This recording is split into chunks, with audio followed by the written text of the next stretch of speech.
अभी भी सभी अपने मोड में. Good afternoon. अच्छा, so today we are left with a certain part of section number 143. If you remember, हमने उस दिन section number 143 से start किया था. So settle down quickly.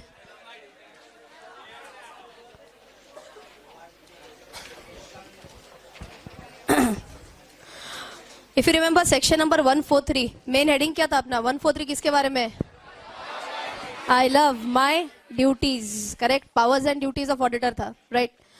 उस दिन एक होमवर्क दिया था छोटा सा कि you have to make a summary of section number 143, whatever I have taught. Let me see how many of you have done that. Raise your hands. Ha, as expected. Very good. तो finally faculty की जिम्मेदारी होती है ना? अब हमको जरूरत है, हमारी एग्जाम है मई में. So today at the end of the session, if time permits, I will make you write the entire summary. So जिन्होंने ऑलरेडी किया है, they will get an opportunity to check. जिन्होंने नहीं किया है, एज एक्सपेक्टेड स्पून फीडिंग आपको मिल जाएगा. ठीक है, ओके. चलो, so what had we covered the other day? Section number 143 subsection 1. ये कौन सा था? ड्यूटी टू इंक्वायर था, करेक्ट. हमने उसमें एग्जाम्पल लिए थे कि इंक्वायरी क्या क्या करनी है. Do you remember at least 2-3 points? Inquiry किसके बारे में करनी है? क्या क्या इंक्वायरी करनी है? Loans and advances, whether they are prejudicial to the interest of the company. Transactions, if they are represented merely by book values, whether they are, हाँ सुनो पूरा कंप्लीट तो होने दो बेटा. हाँ, तो क्या वो prejudicial to the interest of the company है? Third, he said that loans and advances and deposits are properly differentiated. चौथा, SP is less than CP. ऐसा तो सिचुएशन नहीं है, ये चेक करना है, इंक्वायर करना है. पांचवा, personal expenses, Chhota Bheem, remember that personal expenses have been debited to P&L, correct. ये अपने मेजर पॉइंट्स थे अबाउट 143 सबसेक्शन 1. 143 सबसेक्शन 2 क्या था? बहुत फालतू था, बहुत सिंपल था. That it is the duty of the auditor to make an auditor's report. अच्छा, ये तो आपको लॉजिकली पता है, मुझे भी लॉजिकली पता है, but should it be written in law somewhere? Yes. Where is it written? 143(2) में लिखा है. ओके. 143(3) पढ़ा था उसके बाद. 143(3) में बहुत ज्यादा पॉइंट्स आ रहे थे आपके. ओके. अच्छा, बाय द वे सर ने जो बताया था 143(1), लाला टाइम पास है ना, ऐसे कुछ तो बोला था उन्होंने. दैट वाज, अच्छा, दैट वाज अबाउट इंक्वायर. ओए, अपना ऑडिटर, CFO, PRO मर्द है, प्रो मर्द है. ये क्या? प्रो कबड्डी तो सुना है. प्रो मर्द है, प्रोफेशनल मर्द है. Okay, very good. अनप्रोफेशनल मर्द क्या है वो बाद में बताना, ठीक है?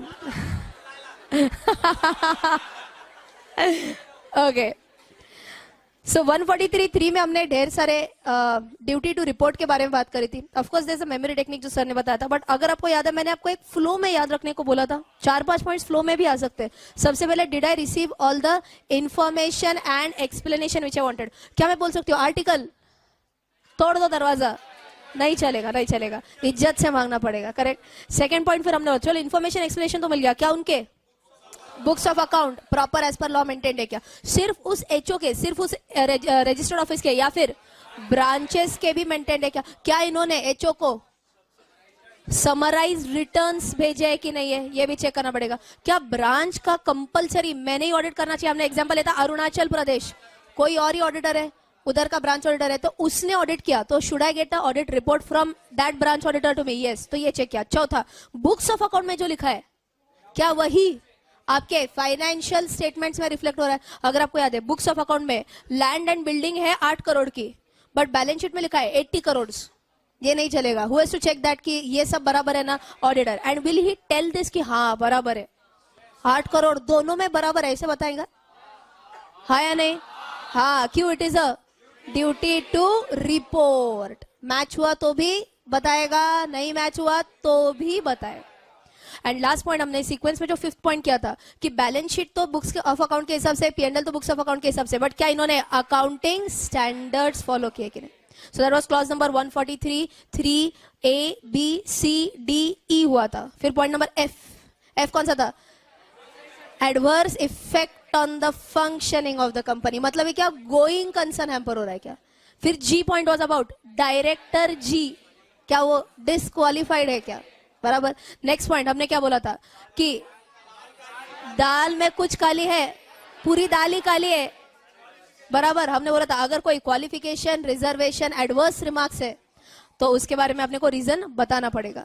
नेक्स्ट पॉइंट हमने बोला था कि अगर कोई इंटरनल फाइनेंशियल कंट्रोल जो कंपनी में है क्या वो बराबर से इफेक्टिवली ऑपरेट हो रहे कि नहीं. करेक्ट. तुम्हें लॉलीपॉप के बगैर समझ में नहीं आता है क्या? अच्छा, नहीं पूछ लिया, रोज मैं सेकंड टाइम लॉलीपॉप के साथ देखा इसलिए. अच्छा, एनीवेज कम बैक, फोकस. हाँ, ओके. Next point. चलो नेक्स्ट पॉइंट. लास्ट पॉइंट अपना सर ने जो बोला था मर्द वाला पॉइंट है. Last point. करेक्ट. मर्द में एम कौन कौन सा था? Material foreseeable losses. Correct. Material foreseeable losses whether they have been properly recorded. A कौन सा था? एनी. बोलो. Any. Correct. Any amounts which were to be transferred to IPF. क्या उसमें कोई डिले हुआ है कि नहीं? आर किसके लिए था? बोलो. requisite disclosures के कि नहीं? About what? SBN, specified bank note. कौन से थे स्पेसिफाइड बैंक नोट? 500 के एंड 1000 के. बराबर. एंड लास्ट डी कौन सा है? बोलो. डिस्क्लोजर्स भी अगेन. करेक्ट. कंटिंजेंट लाइबिलिटी से रिलेटेड डिस्क्लोजर्स है. So that was about 143(3) section. That was a duty to report. बराबर. आई एम ग्लैड दैट आपको एटलीस्ट 50-60% तो याद है, चीजें डायरेक्टली याद है. Yes, because I completely believe in my students that they don't revise at home. Correct. So आपने revise किए बगैर भी आप अगर 50-60% रिटेन कर रहे हो तो अच्छी बात है. राइट. 143 सबसेक्शन 4 किया था हमने. उसके बाद 143(4) में क्या बोला हमने? क्या ऑडिटर डायरेक्टली बोल सकता है दाल में कुछ काला है? नहीं. क्या उसके लिए रीजन देना पड़ेगा? हाँ. ये क्या उसकी ड्यूटी बनेगी? यस. ओके. उसके बाद हमने कारों के बारे में एक जस्ट हल्का सा एक अपने को एक जस्ट उसका एक रेफरेंस आया था. हाँ. करेक्ट. कारो 2016 फुल फॉर्म क्या था कारो का? Companies auditors report order 2016. अच्छा, one of the student had asked me in the last time, ma'am आप शायद पुराना वाला कारो पढ़ा रहे हो क्या? मैंने कहा क्यों, क्या हो गया? तो बोला अभी तो 2017 चालू है ना. I will tell you the reason for that. नहीं, I will tell you the reason for that. तो उसका बेचारे का इतना भी गलत, मतलब उसका थिंकिंग प्रोसेस इतना गलत नहीं था. क्यों बताती हूँ. इसके कारो 2016 के पहले कारो 2015 था. सो ही थॉट कि मतलब अपन 15 आया, कारो 16 आया, अब कारो 17 आना चाहिए. लॉजिकली तो बराबर है ना. हाँ. अच्छा, कारो 2015 के पहले डायरेक्टली कारो 2003 था. ओके. कारो 2003 था under the old companies act friends.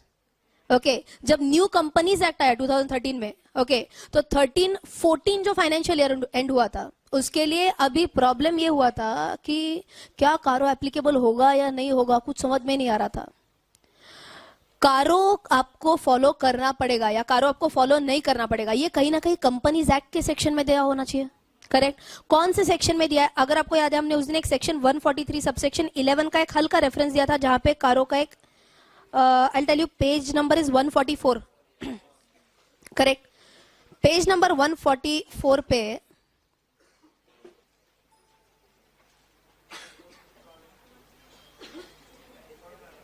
I'll just tell you 1 minute. इसमें एडजस्ट होने के लिए मुझे ऑफ कोर्स टाइम जाने वाला है. Just a minute. आज ये ऊपर जाने से रिफ्यूज कर रहा है. आ गया देखो. ओके. चलो 144 में, पेज नंबर 144 में आपको यहाँ पे मिलेगा, देखो दैट यस अकॉर्डिंग टू कारो 2016. Correct. Accordingly, Caro 2016 is issued in pursuance of section number 143 subsection 11 of Companies Act. ठीक है. एंड ये पावर Caro 2016 इशू करने की पावर किसके पास दी है? एमसीए के पास दिया. एमसीए मतलब कौन? Ministry of corporate affairs. Correct. अब वैसे ही ओल्ड कंपनीज एक्ट में भी पहले सेक्शन, ये जो 143 सेक्शन है ना, ओल्ड कंपनीज एक्ट में इट वाज सेक्शन 227. ओके. उस सेक्शन 227 के अंडर भी किसको पावर दिया था? एमसीए को पावर दिया था. That if they want, please pay attention. 227 में पावर क्या दिया था? If the MCA wants they can issue a circular wherein they can state that this has to be annexed to the main auditor's report. क्या है ये this has to be annexed? ये तो है कारो आपका. पुराना वाला कौन सा था? कारो 2003 था. ओके. अब कंपनीज एक्ट चेंज हो गया, 2013 आ गया. तो कंपनीज एक्ट 2013 में 143(11) में क्या लिखा कि if MCA wants then they can ask the companies to annex a separate report to the main auditor's report. But क्या एमसीए को अलग से ये नोटिफाई करना पड़ेगा, या वो बोल सकते हैं अरे ओल्ड में तो पता ही था ना, वही तो आगे चलेगा ना, या अलग से नोटिफाई करना पड़ेगा? अलग से नोटिफाई करना पड़ेगा. So there was a period wherein people were so much confuse कि यार कारो कुछ आ ही नहीं रहा है नया फॉर्मेट. मतलब जब नया कंपनीज एक्ट आया था, आपको सबको आता है कंपनीज एक्ट 2013 है वैसे, बट एप्लीकेबल फ्रॉम 1/4/2014. स्पेशली ये जो अपन सेक्शंस पढ़ रहे हैं ऑडिट एंड ऑडिटर पूरा 139 to 148 all sections have been applicable from 1/4/14. तो बोलो पहला फाइनेंशियल ईयर एंड कौन सा था? 31 मार्च 2015 था, बराबर. ईयर एंड भी हो गया, 31/3/15 भी हो गया, एंड अभी तक कारो 2015 है या नहीं है कुछ इशू ही नहीं किया था एमसीए ने. सो प्रैक्टिसिंग चार्टर्ड अकाउंटेंट्स की सबसे हालत बेकार थी. यार करना क्या है, कारो अटैच करना है या नहीं करना है? एक्ट में सिर्फ क्या लिख के रखा है, एक्ट में सिर्फ क्या लिख के रखा है 143 इलेवन में कि एमसीए नोटिफाई करेगा. अभी तक नोटिफाई किया ही नहीं था. सो 7 अप्रैल 2015 मतलब फाइनेंशियल ईयर एंड होने के 7 दिन के बाद कारो 2015 इशू हुआ था. That was a sigh of relief. अच्छा एटलीस्ट पता तो चला कि ऐसे करना है. Okay, but in simple words आपको समझ में आया होगा कि क्या ये बहुत हड़बड़ाहट में किया होगा, बहुत हड़बड़ाहट में किया था. So there were certain clauses जो अननेसेसरी आए थे, जिनकी ज्यादा रिपोर्टिंग की जरूरत थी नहीं, या फिर पुराने घिसे पीटे थे वही वही चले आ रहे थे जिसका आज शायद कुछ रेलेवेंस नहीं है. सो ये कहीं ना कहीं मॉडिफाई करने की जरूरत थी. कहां पे मॉडिफाई हुआ?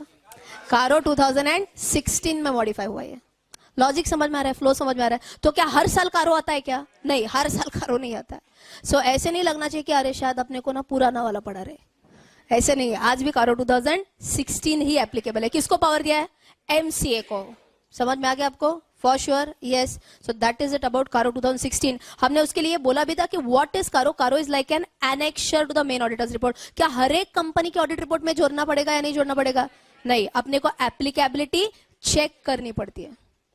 करेक्ट. एप्लीकेबिलिटी किसको होती है, इसके लिए शायद आपके नोट्स में इसका हल्का रेफरेंस सर ने यहां पे दिया है. देखो, कारो 2016, ओके, मार्क कर सकते हैं. Is applicable to every company including a foreign company. Okay, law के पेपर में नहीं बट ऑडिटिंग के पेपर में ये पास्ट एग्जाम क्वेश्चन आया था. अच्छा friends, if you know this, auditing के पेपर में करेक्ट और इनकरेक्ट 16 मार्क्स के लिए आता था. IPCC, yes, and we hope that the same pattern continues for inter. Okay, because अभी तक पेपर पैटर्न क्या होगा ये अभी तक किसी को पता नहीं है ना. बट अभी तक मतलब ये जो अटेम्प्ट अभी नवंबर 17 जो ड्यू अटेम्प्ट है उसके लिए भी of course correct incorrect 16 marks का आना ही चाहिए. हर एक अटेम्प्ट में आता है 16 मार्क्स के लिए. सो वैसे देखा जाएगा तो हम बोलते हैं ना एकदम ऐसे इजी गोइंग 16 मार्क्स होते हैं, ऐसे बच्चों को लगता है. इंस्टीट्यूट ऐसे मस्त ट्रू और फॉल्स पूछता है, करेक्ट इनकरेक्ट पूछता है कि आपको हर एक स्टेटमेंट करेक्ट भी लगेगा इनकरेक्ट भी लगेगा. ओके, अब डेमो के लिए क्या होता है बताते. अभी अगर मैंने आपको एक करेक्ट इनकरेक्ट बोला तो आप 99.9 everyone is going to give me a correct answer. If I say that ABC is a company which is incorporated outside India but has a place of business in India, and management feels that Caro is not applicable to them as companies incorporated outside India. Correct or incorrect? Incorrect. क्यों पता चला? आप भी पढ़ाया. But you can imagine आपका 100 marks का जो syllabus है उसमें ये एक लाइन है. आपके 2-3 वॉल्यूम्स जो कोई भी रहेंगे वो रहेंगे, पूरे 2-3 बुक मिला के, एंड वो तो एक सब्जेक्ट हो गया ना प्लीज. ऐसे सभी सब्जेक्ट मिला के यू कैन इमेजिन एक लाइन के ऊपर ये क्वेश्चन पूछा था. So now you can imagine, is it that simple? That is not so simple. Okay, ये आईसीआई है कि नहीं? बट तभी तो मजा आता है. If you are not faced with challenges तो आपको ऐसे मजा नहीं आता है. एनीवन हु सेलिब्रेटेड ये मैं 11th स्टैंडर्ड पास हो गई, किसी ने किया? नो, नहीं ना, किसी ने नहीं किया. बट आई एम श्योर जब सीपीटी पास हुए थे, आप सीपीटी पास हुए थे तो ऐसे एकदम out of the world feeling आया होगा, बराबर ना? तो वैसे ही होता है आपको कि ऐसे करेक्ट इनकरेक्ट स्टेटमेंट्स छोटे पॉइंट्स है. सो आज अपना 143 पूरा होने के बाद एक छोटा सा ओरल क्विज लेने वाली हूं मैं, सिर्फ 143 के ऊपर, only on 143. Okay, you want to do that? Yes.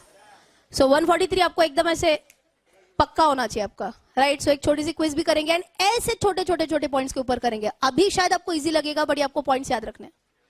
Is this clear? CARO का पॉइंट एकदम अच्छे से समझ में आया. Can we move on? Yes, for sure.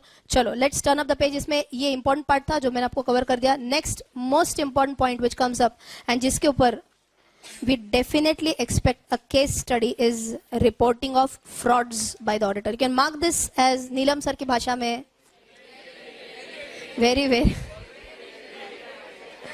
okay. So ये बहुत important section है.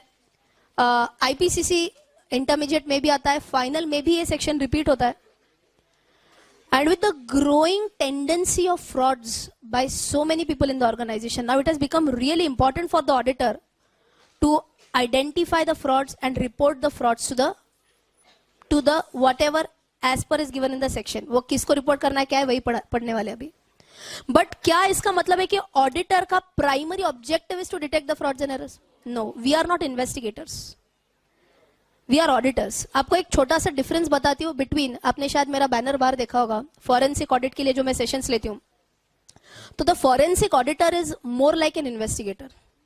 तो आपको फॉरेंसिक ऑडिटर के बीच में एंड एक नॉर्मल ऑडिटर के बीच में फर्क क्या होता है ये बताती हूँ मैं आपको. Okay, for example, if I tell you that I am going to go to Nagpur on 10th of this month, okay, and मैंने बोला मैं नागपुर में गई, 10 to 14th में नागपुर में थी एंड 15th को मैं पुनः वापस आ गई.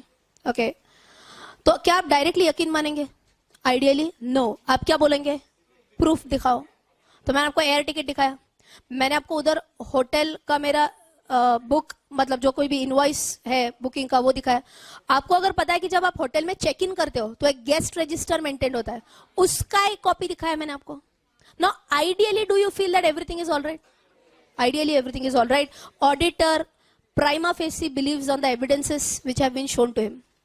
ओके, बट यही एविडेंसेस अगर आपने फॉरेंसिक ऑडिटर के सामने रखे तो बोलेगा ये एयर टिकट फोर्ज तो नहीं है, ये जो रजिस्टर की कॉपी लाई है इसमें कुछ तो गड़बड़ वाला सिचुएशन तो नहीं है.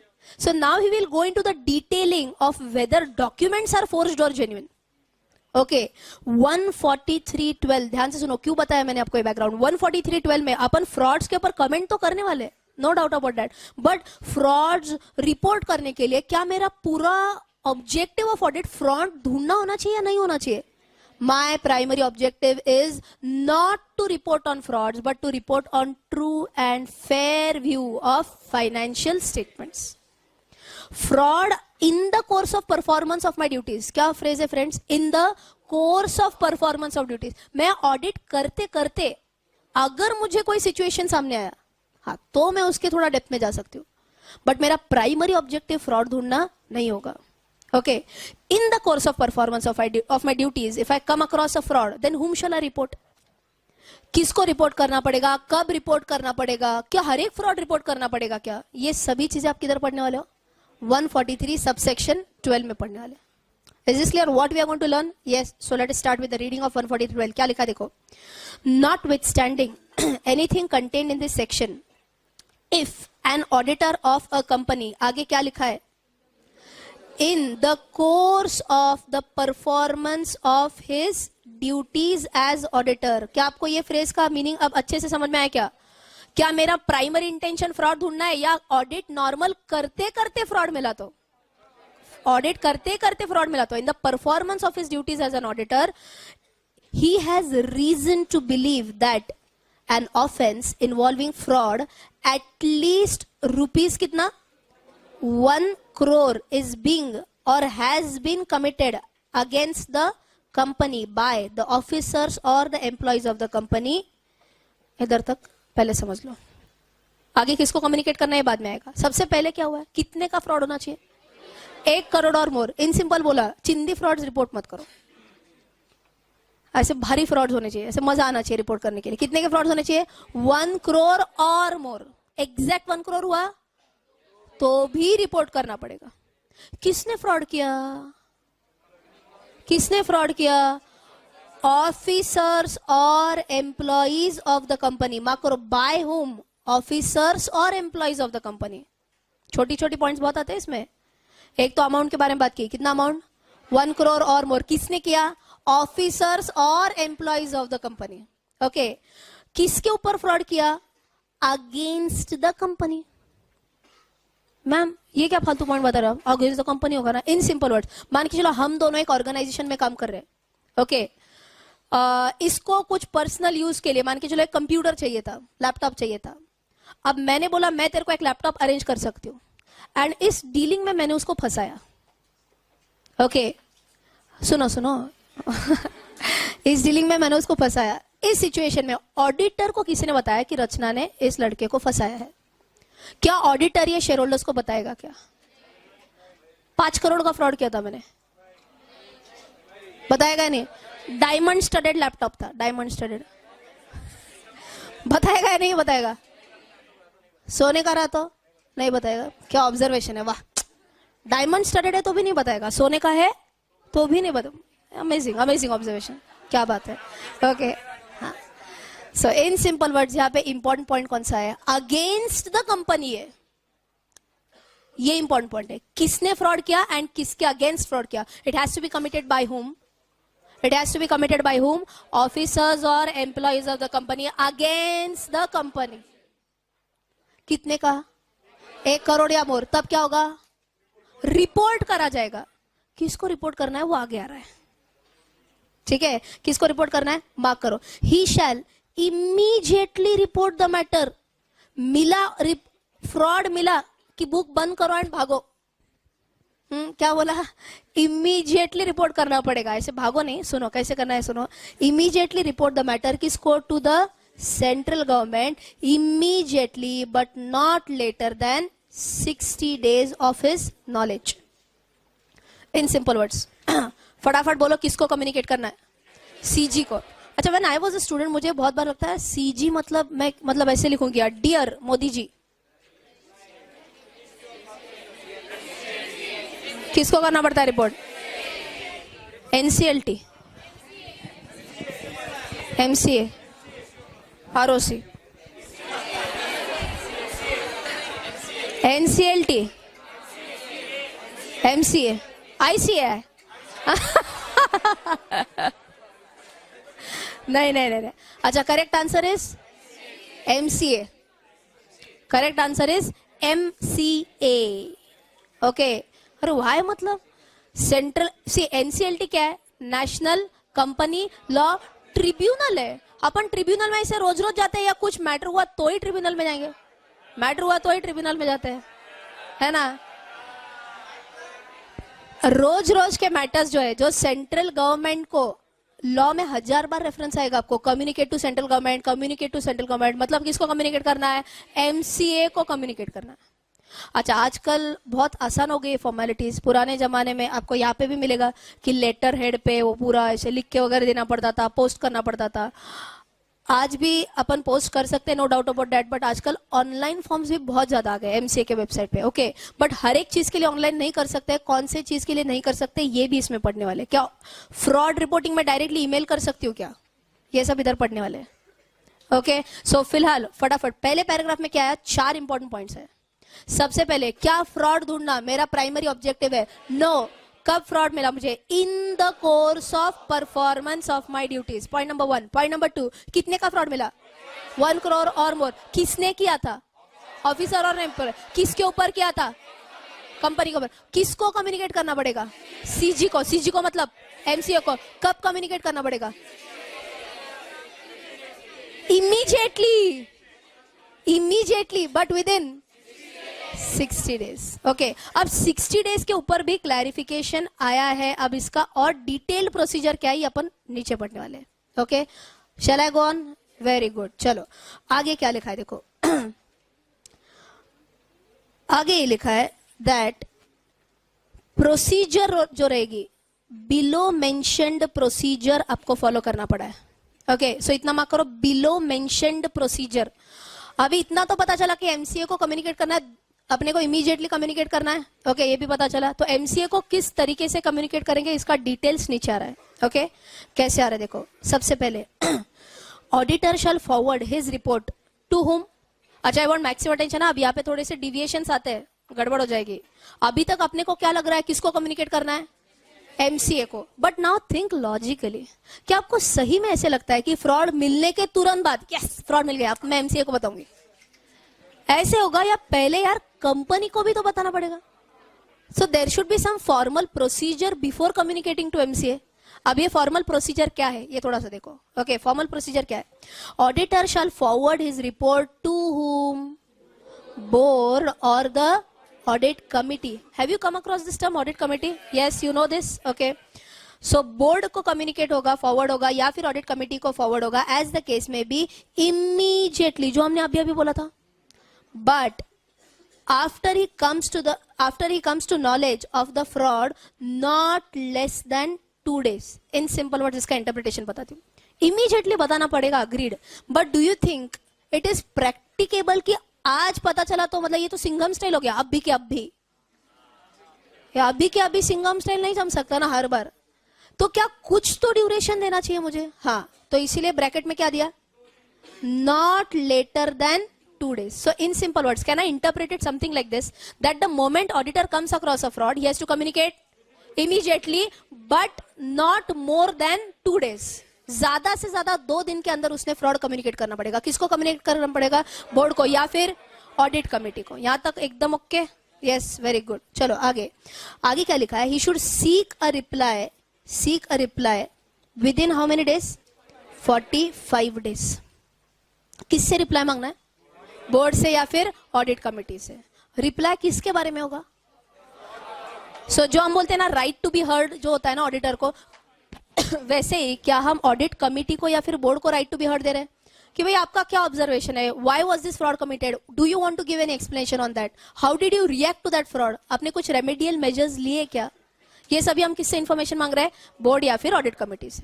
ओके डिलियर, can we move on to the next point? क्या लिखा है?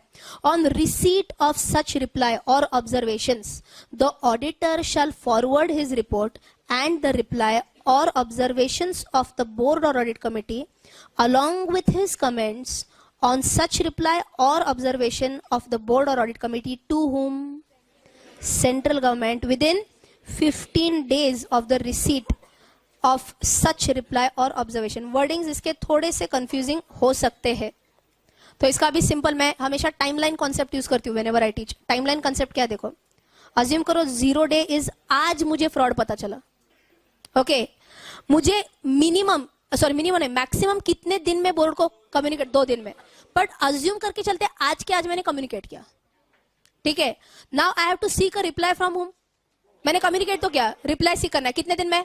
45 डेज में। सो 45 डेज में इधर लिखती हूँ, ठीक है। 45 डेज में मैंने क्या किया? रिप्लाई सीक किया। I try to get reply from them. Let us assume that 45th day पे, लास्ट डेट पे बोर्ड ने मुझे रिप्लाई दिया। Okay, received reply on which day? 45th day. अब मैंने कब तक सेंट्रल गवर्नमेंट को बताना पड़ेगा?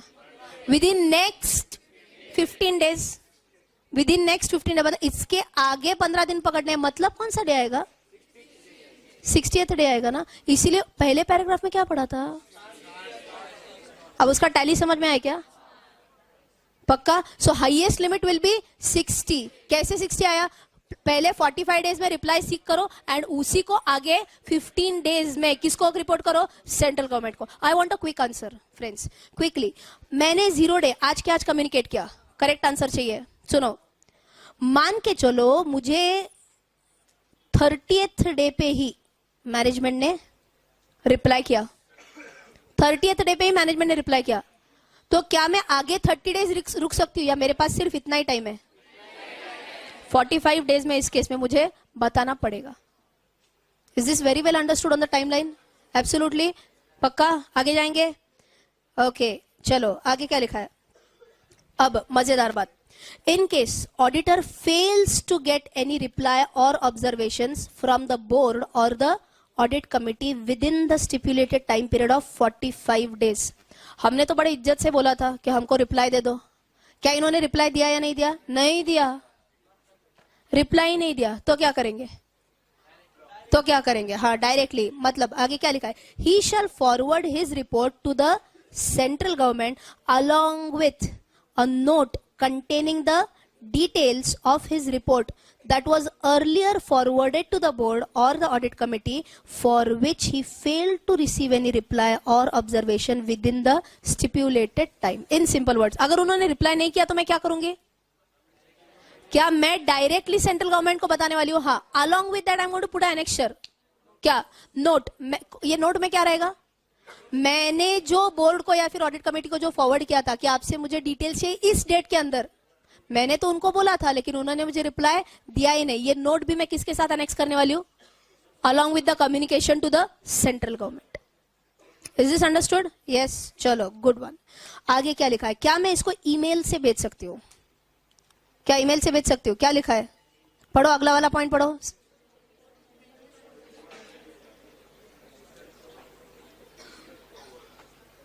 क्या लिखा है? The report shall be sent to Secretary, Ministry of Corporate Affairs in a sealed cover. कितने स्पेसिफिकेशन है देखो. सील्ड कवर क्यों चाहिए? टाइम पास मैटर है या इंपॉर्टेंट मैटर है? फ्रॉड का मैटर है, इंपॉर्टेंट मैटर है. तो ऐसे सिचुएशन में सील्ड कवर में किसको भेजना है? ये secretary, ministry of corporate affairs को, by registered post with acknowledgement due or by speed post followed by an email in confirmation of the same. Registered post मतलब क्या? Any idea what is a registered post? RPAD बोलते हैं बहुत बार. RPAD, registered post acknowledgement due, या फिर speed post. Speed post तो मेरे हिसाब से सबको पता होगा. आप directly post, courier, it's like a courier but जो अपने इंडियन पोस्ट के थ्रू जाता है. It's something like that. But what is RPAD?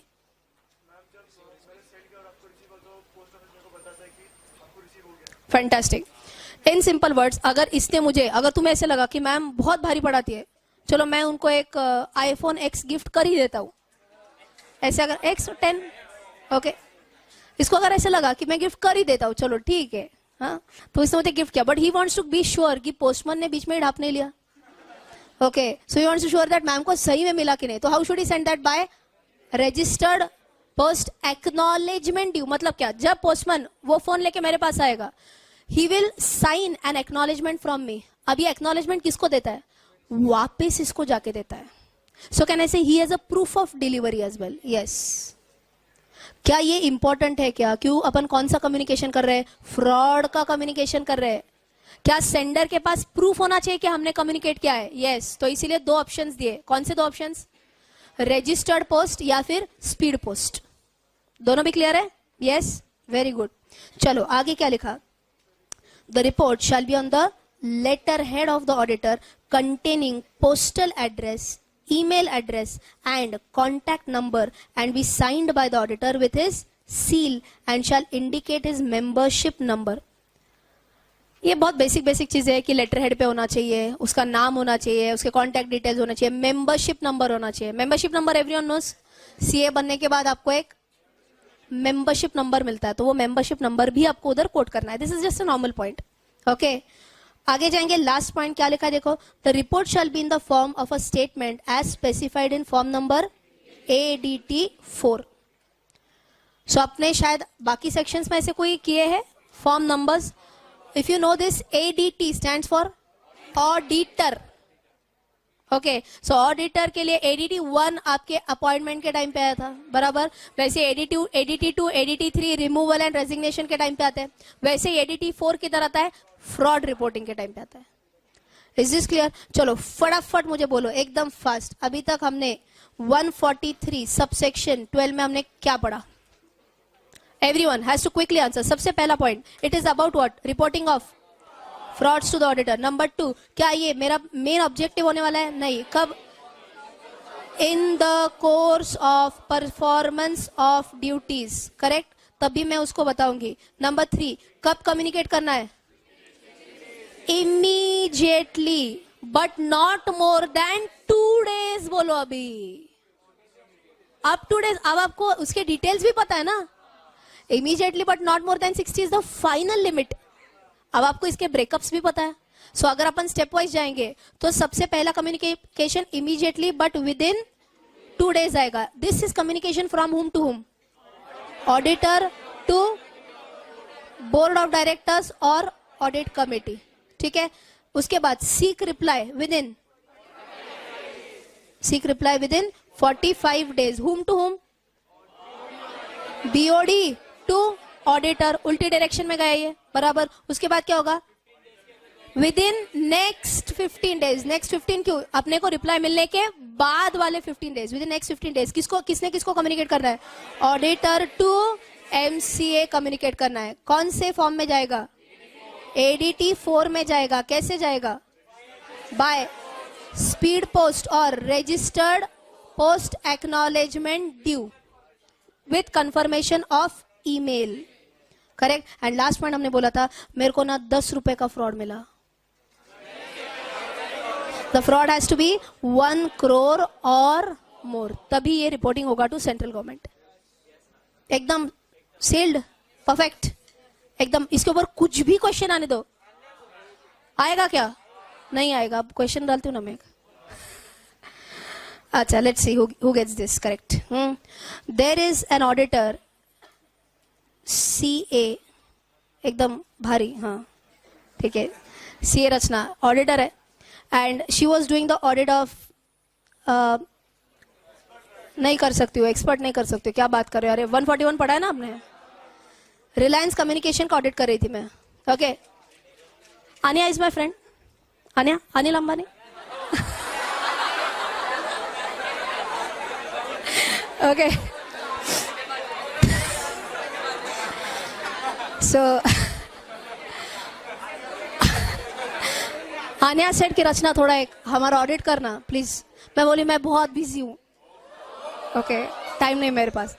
पर से बहुत ही प्लीड किया तो मैंने कहा चलो ठीक है कर ही देती हूँ मैं. ठीक है, छोटी सी कंपनी इतनी मेरे लिए बस बाई हाथ का खेले वगैरह है ना. ओके, सब एग्जाम्पल चल रहा है वैसे है ना. ओके, अब ये सब ऑडिट करते करते मेरे को एक फ्रॉड मिल गया. ध्यान से सुनो. एक फ्रॉड मिल गया जो 60 lakhs का था. Okay, I started digging further. यार 60 lakhs का फ्रॉड मिल गया, क्या हो रहा है इसमें, क्या हुआ क्या नहीं हुआ, और डिटेल में चले गए. मेरे को उसी से एलाइड और एक फ्रॉड मिल गया जो 50 लाख का था. Okay, my question to you is should I report this to central government? Yes और नो?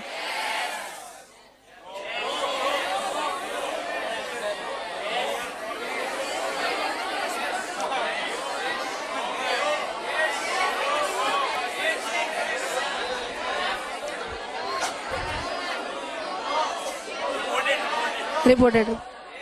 No.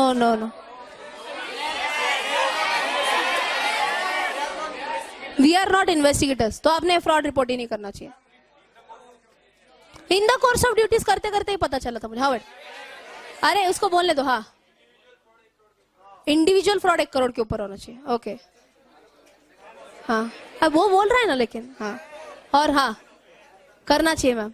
अंदर से ऐसे लग रहा है तुमको, अंदर की आवाज. हाँ करना चाहिए मैम. मेरा भी सुनो ना मैम प्लीज. अच्छा, वो बोलना चाहते. हाँ करना चाहिए. अरे सुनो 1 मिनट. हाँ, कंपनी के अगेंस्ट है. अच्छा, तुम पूछ रहा है मुझे कंपनी के अगेंस्ट है या कस्टमर के अगेंस्ट है? ना बता रहा है तू. हाँ लेकिन आंसर तो बताना. लेकिन इसका नहीं करना चाहिए. यस करना चाहिए. यस करना चाहिए. कोई शाहरुख खान भी बनता है. मैंने बोला करना चाहिए कि नहीं?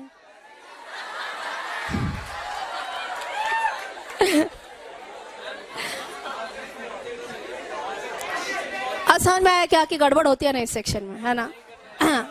आंसर इज मैम बता ही दो. बहुत हो गया मैम, बहुत हो गया. बता ही दो आप. आंसर इज इस. अच्छा, और एक इसमें before I give the answer. अच्छा, instead of 60 lakhs and 50 lakhs I found out 10 frauds of 10 lakhs. ते का नाही उठते. 10 frauds of 10 lakhs नाही उठते. अरे उठला की खरंच उठला. 10 frauds of 10 lakhs. हाँ नहीं करना. ये नहीं करना चाहिए, वो करना चाहिए. ऐसे क्या? वो भी नहीं करना चाहिए. अब मैं इसके पीछे का लॉजिक डाल रही हूँ थोड़ा सा आपके दिमाग में. अब इसको 100 frauds मिल गए. 100 frauds 1 लाख के.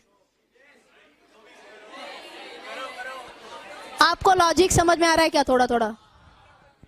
इसीलिए इसका लॉजिक एंड जो आपको इसके पीछे का सिर्फ लॉजिक भी नहीं है, इसके ऊपर सेक्शन, मतलब ये कितना इंपॉर्टेंट सेक्शन है इसके लिए मैं आपको बताती हूँ. सेक्शन नंबर 143 सब सेक्शन 12 जो अपन पढ़ रहे हैं, इसके ऊपर इंस्टीट्यूट ने गाइडेंस नोट निकाली है. गाइडेंस नोट कि इसमें अलग अलग पॉइंट्स क्या आ सकते हैं ऑडिटर को. This is a guidance note of only 156 pages. Only जिसमें बहुत क्लियरली लिखा है कि fraud should be individually 1 crore और मोर. किसी ने ये वर्ड बोला भी था अभी, इंडिविजुअली का वर्ड बोला था. Very good. सो वहां पे क्लैरिफाई किया है. किधर क्लैरिफाई किया है? बेयर एक्ट में किया है. गाइडेंस नोट में पहले आया था ये. पहले गाइडेंस नोट में आया था ये. सबसे पहले गाइडेंस नोट में क्लैरिफाई किया था ये. सो अगर आपको आपके नोट्स में भी ऐड करना है, नोट्स में मेरे हिसाब से क्लियरली अभी तक नहीं दिया है. ओके, सो ये क्लियरली नोट्स में ऐड करो. कहां पे?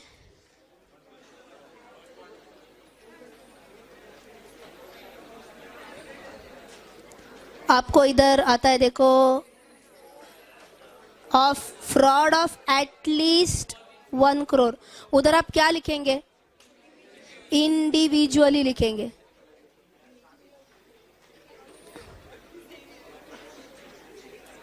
इंडिविजुअली. ओके, इंडिविजुअली 1 करोड़ और मोर का होना चाहिए. क्या इसका लॉजिक भी समझ में आया क्या दोस्तों आपको? पक्का? यस. Okay clear? नहीं समझ में आया? ओहो, अच्छा. हर बार आपको सही में लगता है कि एमसीए को, सेंट्रल गवर्नमेंट को आपको छोटे छोटे फ्रॉड्स बताने की जरूरत है? नहीं है. ओके, नाउ मुझे आपका दर्द थोड़ा बहुत समझ में आ रहा है. ठीक है मैम, ठीक है यार, अन्य ने फ्रॉड किया, छोटा किया, लेकिन क्या इसका मतलब ऐसे है कि हम ये फ्रॉड डिस्क्लोज ही नहीं करेंगे क्या? कहीं ना कहीं तो ये डिस्क्लोज होना चाहिए. शायद एमसीए को नहीं बताएंगे, बट किसी को तो बताना चाहिए. I agree to your point. And इसीलिए अपन इसके बाद का, अभी तक सेक्शन खत्म ही नहीं हुआ है ना, लेकिन ठीक है, आगे क्या लिखा है देखो. अभी पॉइंट नंबर बी, अब पॉइंट नंबर बी में जाएंगे. क्या लिखा है? In case of a fraud involving lesser than the specified amount. कौन सी lesser than the specified amount? 1 crore के नीचे वाला. ठीक है, 1 करोड़ के नीचे का अगर फ्रॉड है, the auditor shall report the matter to the audit committee constituted under section 177 or to the board in other cases within such time and in such manner as is prescribed in rule 13 of companies audit and auditor rules. कौन सा procedure होगा? वही procedure है. कौन सी procedure? Immediately but not more than 2 days वाला same procedure repeat telecast okay. ओके, ठीक है. सीकिंग का रिप्लाई भी आ सकता है, बट क्या उसके आगे का 15 days का स्टेप आएगा? वो नहीं आएगा, क्योंकि सीजी को बताना ही नहीं है, एमसीए को बताना ही नहीं है. सो ऊपर वाली प्रोसीजर फॉलो करनी है. यहां तक ओके? यस. अब थोड़ी सी गड़बड़ क्या हो रही है देखो. इसका दर्द अभी तक पूरा बाहर नहीं आया, अभी तक दर्द थोड़ा सा अंदर अभी भी है. ठीक है, अब क्या हो रहा है? मैम, आपने तो बड़े जोर शोर से रिलायंस कम्युनिकेशन के ऑडिट कमेटी को बताया आपके यहाँ पे ना फ्रॉड है. 2 फ्रॉड से, एक 60 लाख का था एंड एक 50 लाख का था. Because it was not individually 1 crore और मोर, हमने एमसीए को बताया नहीं, लेकिन हम आपको बता रहे.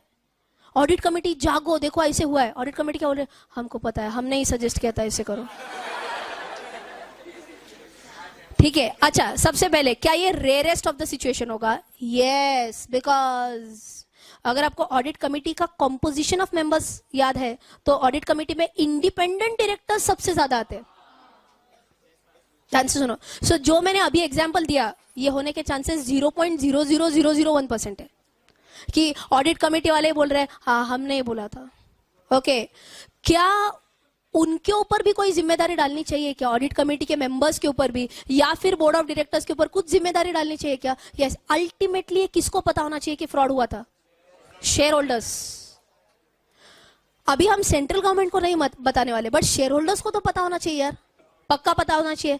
तो क्या सेक्शन में लाया? आगे देखो सेक्शन में क्या लाया. बोला आगे that in case a fraud involving lesser than the amount specified in sub rule 1, auditor shall report the matter to the audit committee constituted under 177 or to the board immediately but not later than कौन सा?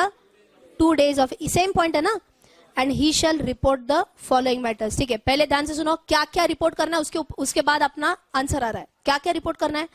Nature of fraud, क्या हुआ, along with the description. चलो let us take an example. I was the purchase manager of the company.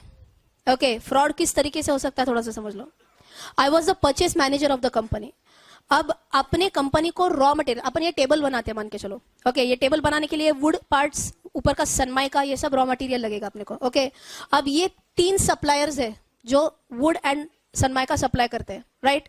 अब मैंने इसको बोला कि तू कैसा अच्छा सप्लाई करेगी, क्या सप्लाई करेगी, क्या रेट देगी. अब रेट इसने बताया, मैंने कहा बस इतना ठीक है, नहीं चाहिए. इसने बोला रेट नहीं चाहिए. अब हाँ, अब ये क्या बोलती है, मैडम थोड़ा सा क्वालिटी ऑफ वुड थोड़ा सा कम रहेगा, लेकिन जितना भी आप अमाउंट का ऑर्डर मुझे दोगे, अगर आपने मुझे मान के चलो 1 करोड़ का ऑर्डर दिया, तो उसका ना 2% मैं आपको हार्ड कैश दे दूंगी. समझ में आया नहीं आया? नहीं आया. सज्जन इंसानों को समझ में नहीं आया. ओके, इन सिंपल वर्ड्स क्या हुआ, 1 करोड़. अच्छा, मैं फाइनली इसको ऑर्डर देने वाली हूं. कितने का इनवॉइस निकलेगा? ये 1 करोड़ का इनवॉइस मुझे करेगी. मैं पेमेंट कितने का निकालूंगी? 1 करोड़ का ही पेमेंट निकालूंगी. ये खुश हो गई, 1 करोड़ के लिए खुश हो गई हो. अब 1 करोड़ का 2%, 2 lakhs, she is going to be giving it back to me in cash. क्या ये फ्रॉड हुआ या नहीं हुआ? 100% हुआ. इसको किकबैक बोलते हैं. The technical word in fraudulent terms is kickback of profits. Okay, हाँ तेच. ओके ओके, डेमो मत दिखाना उसको किकबैक. हाँ सुनो, सो किकबैक किसने लिया था? परचेस मैनेजर ने लिया. यहां तक ओके. कंपनी के ऊपर फ्रॉड हुआ क्या? लेकिन कंपनी के ऊपर फ्रॉड हुआ क्या? हाँ, ये रॉ मटेरियल नीचे की क्वालिटी का था, कम क्वालिटी का था, तो ideally company should have received it at a lower quotation, lower rate पे मिलना चाहिए था. तो कंपनी के यहां से ज्यादा पैसा अननेसेसरीली बाहर गया. तो क्या ये फ्रॉड ऑन द कंपनी है दोस्तों? किसने किया है? एम्प्लॉई ने किया. तो क्या ये रिपोर्ट होना चाहिए? 100% रिपोर्ट होना चाहिए. कितने अमाउंट का था? 60 lakhs का एक था, 50 lakhs का एक था. Connecting it to the case now. मतलब both were below 1 crore, but totality में 1 करोड़ के ऊपर जा रहे थे. ठीक है, फिर भी क्या हमने सीजी को कम्युनिकेट किया? नहीं. किसको कम्युनिकेट किया? बोर्ड को या फिर ऑडिट कमेटी को. कैसे कम्युनिकेट किया? Through a normal letter. क्या इसमें ADT4 आता है? नहीं, इसमें ADT4 नहीं आता है. अपन एक नॉर्मल सर्टिफिकेट में, एक नॉर्मल लेटर में किसको कम्युनिकेट करना है? डायरेक्टर्स को. क्या लिखा जाएगा उसमें? अभी पढ़ा. क्या लिखा जाएगा उसमें? Nature of fraud. सो अभी ये सब पूरा एक्सप्लेन करेंगे, ऐसे ऐसे हुआ है जो मैंने अभी आपको एग्जांपल दिया. ये सब नेचर ऑफ फ्रॉड में एक्सप्लेन होगा अलॉन्ग विथ इट्स डिस्क्रिप्शन. समझ में आया क्या होगा? ये nature of fraud along with description. Kickback of profit का पूरा डिस्क्रिप्शन आएगा. Second point, approximate amount involve. अपने एग्जांपल में approximate amount involve 50 lakhs, 60 lakhs, यहां तक भी ओके. तीसरा पॉइंट, पार्टीज इन्वॉल्व. यहां पे पार्टी इन्वॉल्व कौन था? Purchase manager and to some extent supplier. पर अपने को सप्लायर से ज्यादा लेना देना नहीं है. मेन अपने वाले जो एम्प्लॉइज है वो अगर फ्रॉड करे तो वो रिपोर्टिंग परव्यू में आने वाला है. यहां तक भी ओके. यस. अब इधर तक भी ठीक ठाक चल रहा है, बट शेयर होल्डर्स को किधर पता है अभी तक किसने किसको कम्युनिकेट किया है? ऑडिटर ने बीओडी को कम्युनिकेट किया है, फिर ऑडिट कमेटी को. Last point is that is very important. What does it say? Following details of each fraud reported to the audit committee or the board under subsection under sub rule 3 during the year shall be disclosed in the board's report. So कौन किसको communicate कर रहा है अभी? Board of directors share holders को बता रहे हैं कि हाँ भाई हमारे यहाँ पे फ्रॉड हुआ है. क्या क्या बताएंगे शेयर होल्डर्स को? वो नीचे लिखा है. क्या क्या बताएंगे? Nature of the fraud and it's description, approximate amount involve, उसके बाद पार्टीज इन्वॉल्व. अरे यहां तक तो सेम ही है. हाँ, तो चौथा पॉइंट इंपॉर्टेंट है, रेमीडियल एक्शन टेकन. या फिर अगर नहीं लिया है तो भी क्या मतलब? What about remedial action? Remedial action लिया या रेमीडियल एक्शन नहीं लिया, जो कुछ भी है वो बताओ. पक्का समझ में आया क्या? So if I talk about the second half right now, second half क्या हुआ बोलो? यहाँ पे सिनारियो कैसे हुआ था? सबसे पहले फ्रॉड हुआ. कितने का फ्रॉड हुआ? लेस देन 1 crore का हुआ. तो ऑडिटर किसको कम्युनिकेट करेगा? ऑडिटर कम्युनिकेट करेगा बोर्ड ऑफ डायरेक्टर्स को या फिर ऑडिट कमेटी को. कितने? Immediately, but not more than 2 days. 2 days is maximum. अब बोर्ड ऑफ डायरेक्टर्स किसको बताएंगे? बोर्ड ऑफ डायरेक्टर्स किसको बताने वाले? शेयर होल्डर्स को बताने वाले. ओके, शेयर होल्डर्स को जो बताएंगे कितने दिन में बताएंगे? कितने दिन में बताएंगे?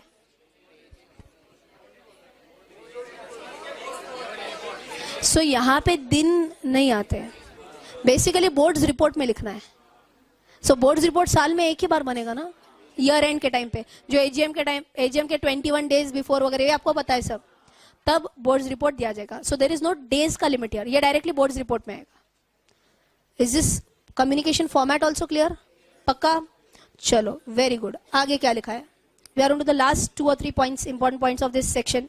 फोकस करना, don't lose the focus. Companies whose auditors have reported frauds under this subsection to the audit committee or to the board but not reported to the central government shall disclose the details about such frauds in the board's report in such manner as is prescribed in Rule 13 of the Companies Audit and Auditor Rules 2014. Okay? In simple words, जो हमने अभी point जो किया था, क्या वो वही point है बोर्ड्स रिपोर्ट में आने वाला है? So as good as repeat telecast के ऊपर हमने उसकी डिटेल्स भी बोले थे, क्या क्या डिस्क्लोज होगा करके. ओके, आगे क्या लिखा है? The provision of this rule shall also apply mutatis mutandis. इसका मीनिंग पता है? Copy paste, same as. ये अप्लाई होगा, किसको अप्लाई होगा? कॉस्ट ऑडिटर को अप्लाई होगा. And secretarial auditor during the performance of his duties under section 148 and 204 respectively. इसका मीनिंग क्या है? अब मैं कौन हूं? मैं हूं कॉस्ट ऑडिटर. मैं कॉस्ट ऑडिट करते करते मेरे को एक फ्रॉड मिला. क्या? मैंने वो पूरा 1 crore, 2 days, 45 days, 50 सब फॉलो करना पड़ेगा मुझे? मैं कॉस्ट ऑडिटर हूं, क्या फॉलो करना पड़ेगा? हाँ, वही तो लिखा है ना, फॉलो करना पड़ेगा. मैं कॉस्ट ऑडिटर नहीं हूं, मैं कौन हूं? सेक्रेटरियल ऑडिटर हूं, तो भी करना पड़ेगा. अब एक क्वेश्चन पूछती हूं, आता है तो देखो. अब मैं हूं ब्रांच ऑडिटर, अरुणाचल प्रदेश वाली. अब मैं हूं ब्रांच ऑडिटर, अरुणाचल प्रदेश वाले. तो क्या मुझे फ्रॉड रिपोर्ट करना पड़ेगा? हाँ.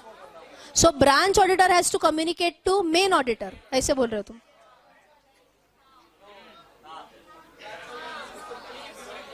हाँ, ब्रांच ऑडिटर उस कंपनी के बीओडी को बताएगा. ओके, सो आई गेस सबको एक बेसिक रूल तो समझ में आ गया कि ये रिपोर्ट होना ही है, तो सबने बराबर आंसर दिया. इसमें यस नो का प्रॉब्लम कहीं पे भी नहीं आया. 2 आंसर्स आए यहाँ पे. एक आंसर है कि ब्रांच ऑडिटर मेन ऑडिटर को कम्युनिकेट करेगा एंड मेन ऑडिटर बीओडी को कम्युनिकेट करेगा. एक दूसरा आंसर आया कि ब्रांच ऑडिटर डायरेक्टली बीओडी को या फिर ऑडिट कमिटी को कम्युनिकेट करेगा. फ्रैंकली स्पीकिंग इसके ऊपर एग्जैक्ट गाइडेंस नहीं है, कुछ भी बेरेक में गाइडेंस नहीं है. सो इट डिपेंड्स किसने कम्युनिकेट किया. दोनों को भी पावर दे रखा है, दोनों को भी पावर दे के रखा है, जो भी कम्युनिकेट करे. बट ही कांट से अब मैं कंफ्यूज हूं, मैं ना कम्युनिकेट नहीं करता, देखते बाद में. ऐसे नहीं. ब्रांच ऑडिटर को आइदर मेन ऑडिटर को कम्युनिकेट करना पड़ेगा एंड फिर it will be the main auditor's responsibility to communicate it further slash he will directly communicate to board और audit committee. Now let us take third point. इसी में branch auditor super उत्साही इंसान था, super एंथु इंसान था. इसने इमीडिएटली किसको कम्युनिकेट किया? BOD CG. एंड इसने स्टैट ऑडिटर को भी बोला. एंड स्टैट ऑडिटर को बोला कि भाई मैंने तो कम्युनिकेट किया है, बट तू भी कम्युनिकेट कर. मतलब डबल प्रेशर आएगा मैनेजमेंट के ऊपर. हो सकता है कम्युनिकेट तो वो कर सकता है ना करने के लिए. अच्छा, is there communication between branch auditor and main auditor? Obviously yes. Okay, my question is now, is it compulsory for the main auditor to communicate it to board or audit committee? Once it is already communicated, it is communicated. एकदा बोलले ना मी, परत नाही बोलणार. आकाशवाणी एकदाच होते. हाँ, ऐसा सिचुएशन होगा या नहीं होगा? अगेन इसके ऊपर गाइडेंस नोट में क्लैरिफिकेशन है which says that if the fraud has been communicated once by the first person, it need not be communicated again and again by other auditors. And ये बहुत लॉजिकल भी है. बराबर ना? इसके ऊपर बहुत क्लैरिफिकेशन भी आया है, so no need to repeat that communication again. क्या ये भी पॉइंट क्लियर है? ब्रांच ऑडिटर के बारे में भी. अब मैं कौन हूं? मैं जीएसटी ऑडिटर हूं. GST auditor? जीएसटी के अंडर भी ऑडिट होता क्या? अब एक सिंपल एग्जांपल के लिए, जैसे पहले वैट था, वैट ऑडिट होता था, सर्विस टैक्स के अंडर ऑडिट होता था, एक्साइज के अंदर एक्साइज ऑडिट होता था. एब्सोल्युटली. सो पूरा नहीं, तुम्हें जीएसटी अच्छा नहीं लगा, ठीक है, नो प्रॉब्लम. आप वैट ऑडिटर हो, ठीक है, आप वैट ऑडिटर हो एंड आपको 2 करोड़ का फ्रॉड मिल गया. कम्युनिकेट करना पड़ेगा या नहीं करना पड़ेगा? वापिस से सब शाहरुख खान फेस में गए. करना पड़ेगा या नहीं करना पड़ेगा? देखो, एक ही अपन सेक्शन भी नहीं पढ़ा रही हूं मैं आपको, सब सेक्शन पढ़ा रही हूं. सब सेक्शन कितने छोटे छोटे पॉइंट्स हो सकते. देखो क्या करना पड़ेगा, क्या कम्युनिकेट करने की जरूरत नहीं है. बहुत क्लियरली लिखा है. किसको एप्लीकेबल होगा? स्टैट ऑडिटर को एप्लीकेबल होगा, कॉस्ट ऑडिटर को एप्लीकेबल होगा, सेक्रेटरियल ऑडिटर को एप्लीकेबल होगा, but statutory auditor, I am sorry, but VAT auditor को एप्लीकेबल नहीं होगा. सो बेसिकली ये 3 लोगों को एप्लीकेबल होगा, ये क्लियरली बोला है. ये 3 लोग छोड़ के कोई भी है तो इनको रिपोर्टिंग करने की जरूरत नहीं है. चिल्लर माना जाएगा इनको. ओके. अरे मैम, आपने तो ब्रांच ऑडिटर का बोला था ना अभी. अरे लेकिन ब्रांच ऑडिटर भी तो एक स्टैट्यूटरी ऑडिट का ही हिस्सा है ना, क्योंकि मैं अरुणाचल प्रदेश में नहीं जा पा रही हूँ, इसीलिए वो उधर का काम करके दे रहा है. So branch auditor is also a part of that statutory auditors team. समझ में आया क्या? पक्का. अगर आपको ये कहीं पे नोटिंग करना है तो क्या नोटिंग करेंगे आप? Applicable only to stat auditor. Only, इसको अंडरलाइन करो, ओनली. इसको छोड़ के किसी को भी एप्लीकेबल नहीं है रिपोर्टिंग. Only to. कौन only to? 3. Stat auditor, cost auditor and secretarial auditor. अच्छा, now what is he saying? यहां तक लिखा. मेरा क्वेश्चन क्या था? क्या वैट ऑडिटर, अपने पुराने एग्जांपल में, क्या वैट ऑडिटर को सीजी को बताने की जरूरत है क्या 2 करोड़ के ऊपर? नहीं. बट ऑफ कोर्स अंडरस्टैंड, जब स्टैट्यूटरी ऑडिट, नहीं, कमिटी को भी बताने की जरूरत नहीं. ये एप्लीकेबल ही नहीं होता, कुछ भी एप्लीकेबल नहीं होता है वैट ऑडिटर को. अरे ध्यान में आ रहा है क्या? It is not mandatory for him to communicate. क्या सुओ मोटो वो कर सकता है? सुओ मोटो समझते हैं? ऑन हिज ओन कर सकता है, बट स्टैट्यूटरी रिक्वायरमेंट नहीं है. हाँ, लेकिन क्या स्टैट्यूटरी ऑडिटर की जिम्मेदारी है to communicate with other auditors, and अगर again in the course of performance of its duties he comes across such a case कि इतना बड़ा फ्रॉड हुआ है लेकिन वैट से रिलेटेड है and it is impacting the financial statement, so कौन कम्युनिकेट करेगा? स्टैट्यूटरी ऑडिटर कम्युनिकेट करेगा. वैट ऑडिटर को कम्युनिकेट करने की जरूरत नहीं है, रिस्पॉन्सिबिलिटी नहीं उसके ऊपर. It's not his duty. Point is clear? Yes, these are the most important points. मैं कभी भी किसी भी क्लास में पेनल्टी प्रोविजंस नहीं पढ़ाती हूँ फॉर अ सिंपल रीजंस. इसमें पढ़ाने की क्या बात है ना. अगर कॉन्ट्राविन किया तो इतने का इम्प्रिजन, इतने साल इम्प्रिजन जेल में सड़ते रहो, या फिर इतने हाँ मतलब, या फिर आपको इतना इतना पैसा देना पड़ेगा. बराबर ना? इतना ही होता है उसमें, क्या पढ़ाने का. आप सिर्फ वो एक बार होमवर्क ले लो, इतना पूरा पॉइंट. ठीक है, मेरे ऑडिट में भी जितनी बार पेनल्टी प्रोविजंस आएंगे मैं हमेशा उसको होमवर्क दे दूंगी, क्योंकि पढ़ाने का कुछ होता है क्या? आपने अभी तक पेनल्टी क्लॉज किए कोई? तो पेनल्टी प्रोविजंस, हाँ है ना, बट उसमें कुछ ऐसे डिफिकल्ट इंटरप्रिटेशन होता है क्या? जेल में सड़ो या पैसे भरो, खत्म. और बहुत पैसे देते देते जेल में सड़ो. ठीक है, चलो आगे जाएंगे. We are again on to the last few points now. इसमें से जो सबसे simple and straight forward point है 143.8, वो पहले करने वाले, बिकॉज अभी अपना ब्रांच ऑडिट का वापस से एक डिस्कशन हुआ था. सो पहले ब्रांच ऑडिट का खत्म करना है. पेज नंबर 149 पे आ जाओ. ओके, थोड़ा सा हैवी सेक्शन था. I hope you understood why I did not take it the other day. तो हो ही नहीं सकता था, मैं जस्टिस ही नहीं दे पाती थी.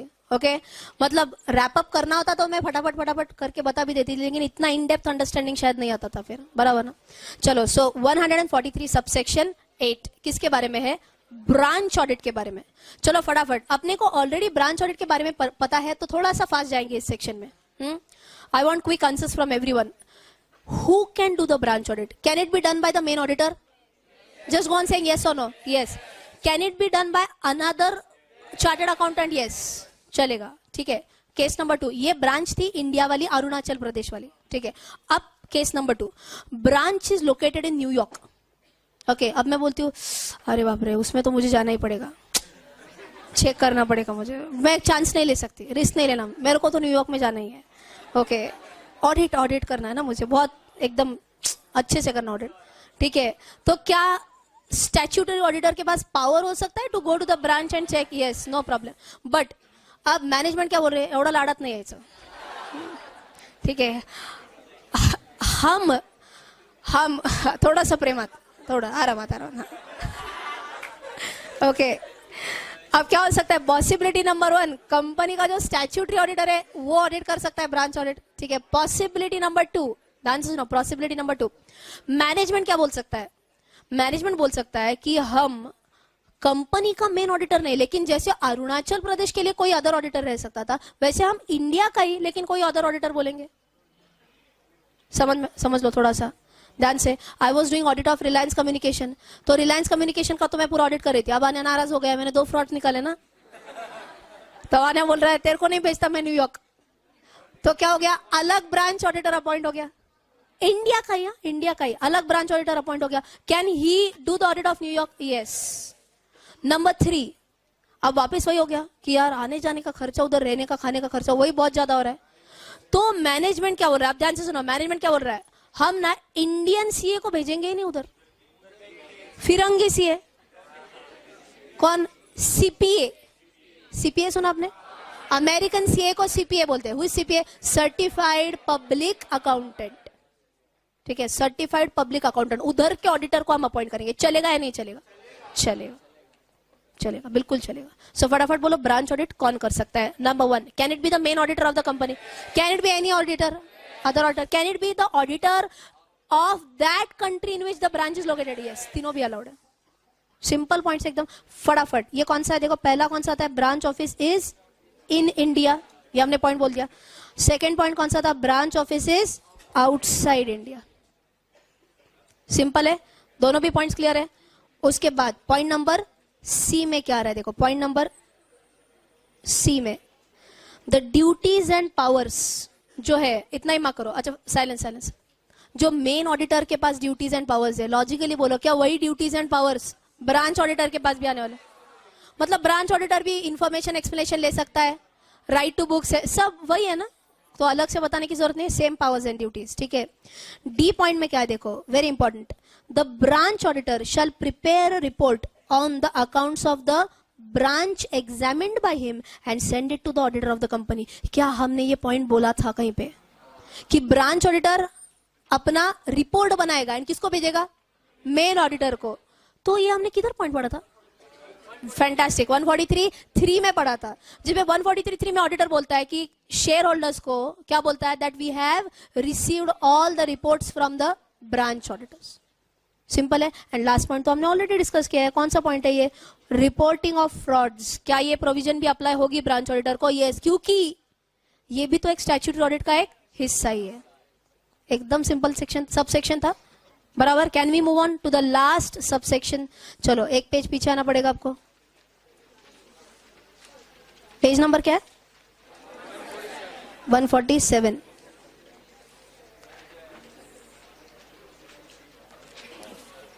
चलो पेज नंबर 147 पे आते हैं। क्या लिखा है?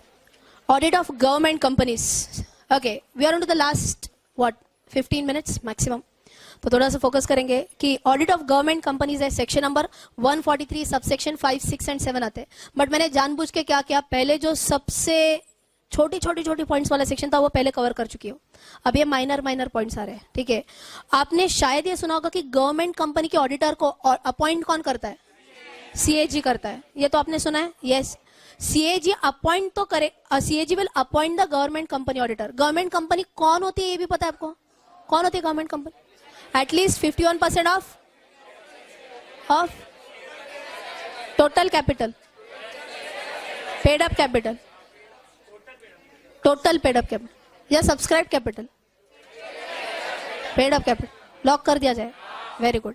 सो तो पेड अप कैपिटल के 51% के ऊपर अगर सेंट्रल गवर्नमेंट या फिर स्टेट गवर्नमेंट या कॉम्बिनेशन हाँ, अगर है तो ये गवर्नमेंट कंपनी कहलाएगी। अगर गवर्नमेंट कंपनी है तो इस कई कंपनी का ऑडिटर कौन अपॉइंट करेगा? कैग। Who is CAG? वाह, फुल फॉर्म बताया, थैंक यू। मैं पूछ रही हूँ, who is our CAG? India का कैग कौन है? पता है क्या? जनरल नॉलेज के ऊपर क्वेश्चन पूछ रही हूँ। मोदी जी है। बेसिक ऐसे ऐसी चीज। वो मैम अपना वो नहीं क्या, बाजू वाली गली में होता हुआ, इधर से लेफ्ट राइट ले लो, आ गया।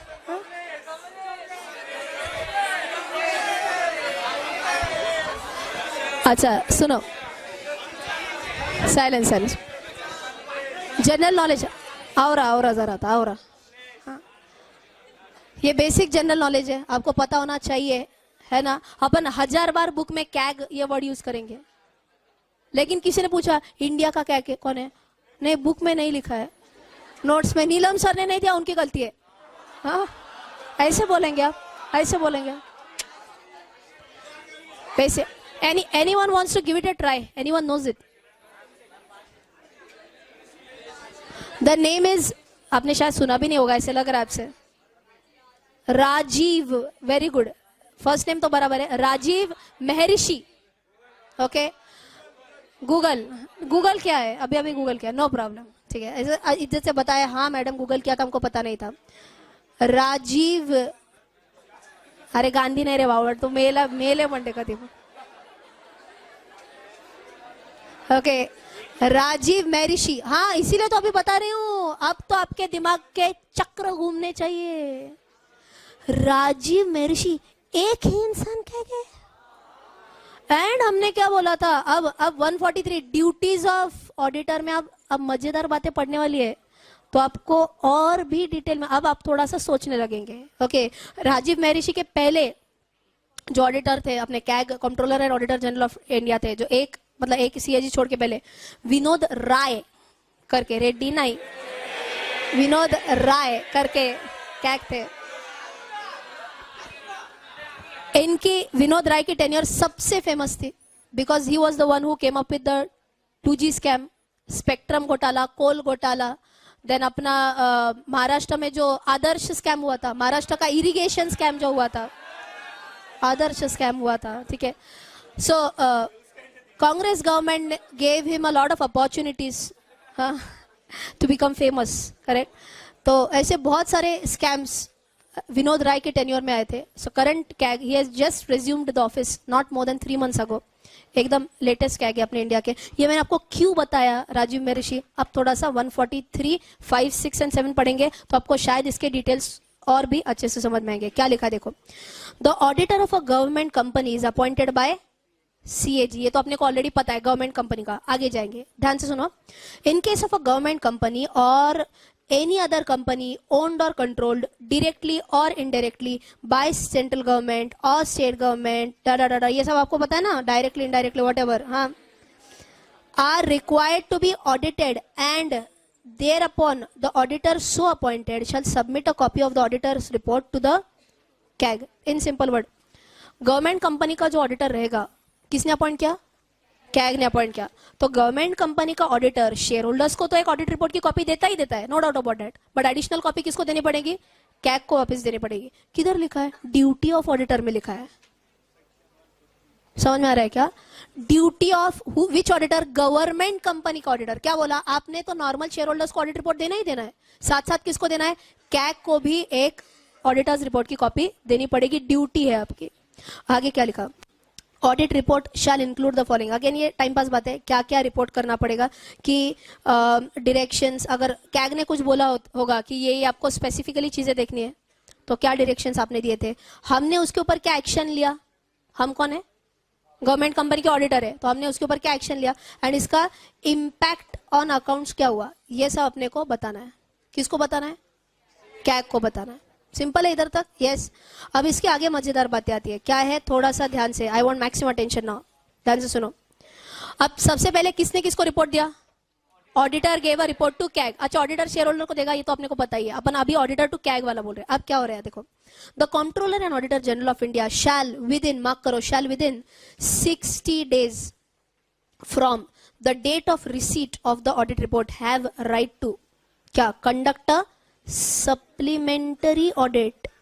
Supplementary, the word itself says supplementary means it will be in substitution to the main audit or in addition to the main audit. In addition to the main audit होगा ये. ऊपर word कौन सा आया, auditor CAG shall do this supplementary audit. मतलब mandatory और recommendatory. Mandatory shall है ना, अगर वहां पे मे वर्ड आता था तो उसका इच्छा है, करना है तो करेगा, नहीं करना है डिस्क्रिशन आ गया. बट शैल आया ऊपर. शैल मतलब कंपलसरी सप्लीमेंट्री ऑडिट करना पड़ेगा. Now Rajiv Maharshi is a Superman. क्योंकि राजीव महर्षि को क्या करना है, सप्लीमेंट्री ऑडिट किसका करना है, हर एक गवर्नमेंट कंपनी का करना है. And will these be thousands of companies. Yes of course, thousand नहीं, हंड्रेड्स तो होंगे यार, इतना तो audit. So do you really feel logical enough कि एक ही कैग होगा या एक ही इंसान इतने कंपनीज का ऑडिट रिपोर्ट. नहीं, अब थोड़ा गड़बड़ समझ में आ रहा है ना, अब समझ में आ रहा है. इसलिए ध्यान से सुनो, भले ही हर एक के बुक में कैग ही वर्ड यूज होता है, but there is an Indian audit and accounts department. Indian audit and accounts department में आपको ये पूरी प्रैक्टिकल बातें बता रही हूँ.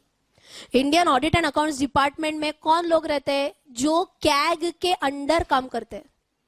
CAG will be the head. CAG is the head of Indian audit and accounts department. And उसके अंदर कौन कौन काम करता है, अलग अलग ऑफिसर्स काम करते हैं. ऑफिसर्स कौन होते हैं, चार्टर्ड अकाउंटेंट होने की जरूरत नहीं है, है? कैग तो चार्टर्ड अकाउंटेंट होगा यार, क्या मजाक कर रहे हो. राजीव महर्षि is not a chartered accountant.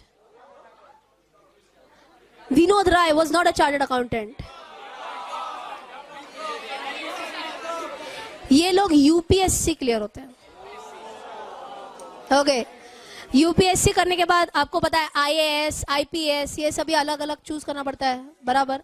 So Indian administrative services में अगर आप जाते हो and if you have a very high score in UPSC exams, plus आपको हाई स्कोर करने के बाद आपको, अगर आप, ऑफ कोर्स इंटरव्यू बहुत लंबा चौड़ा प्रोसेस होता है, you might be aware about that. And एक बार अगर आपने ऑडिट एंड अकाउंट्स या अगर आप डिपार्टमेंट में अगर जाते हो तो उसके ऊपर आपको एक इंटेंसिव ट्रेनिंग दिया जाता है.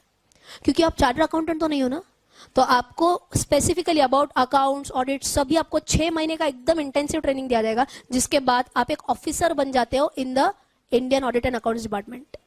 समझ में आ रहा है क्या? एंड जब भी हम बोलते हैं कैग ऑडिट करेगा, तो कैग ऑडिट कर रहा है या ये Indian audit and accounts department वाले लोग काम कर रहे हैं, डिपार्टमेंट वाले लोग काम कर रहे हैं. तो इसके लिए अगर आपको एक जस्ट एक एग्जांपल करके आपको अगर एक, I am sure you have heard about this company BHEL, correct, Bharat heavy electricals limited. अब इसमें अपने को जाना है पेज नंबर, आपको मिलेगा इंडिपेंडेंट ऑडिटर्स रिपोर्ट के तुरंत बाद क्या आ रहा है आपको, comments of CAG, is it visible, correct.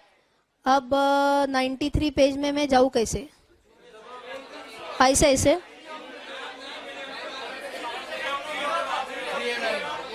अरे लेकिन टाइप कैसे करूं उसमें. अच्छा, इधर से टाइप होता है क्या, वाह वाह वाह वाह. 90 जाऊ देत ना, पण एंटर तरी, हा एंटर, हाँ आया. अरे कौन सा पेज नंबर है, ऑडिटर्स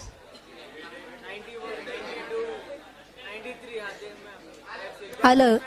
चलो पहला कौन सा है, इंडिपेंडेंट ऑडिटर्स रिपोर्ट. ये तो नॉर्मल है अपना. एक मिनट देखो, मुझे आता है, मैं ऑपरेट कर सकती हूँ. हाँ,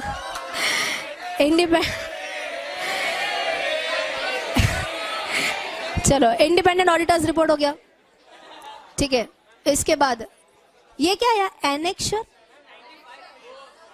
एनेक्शर कारो, आइला कारो भी है, देखिए ना. हाँ अच्छा, कारो के बाद अभी क्या आ रहा है देखते थोड़ा, कारो कारो कारो मारो. हाँ,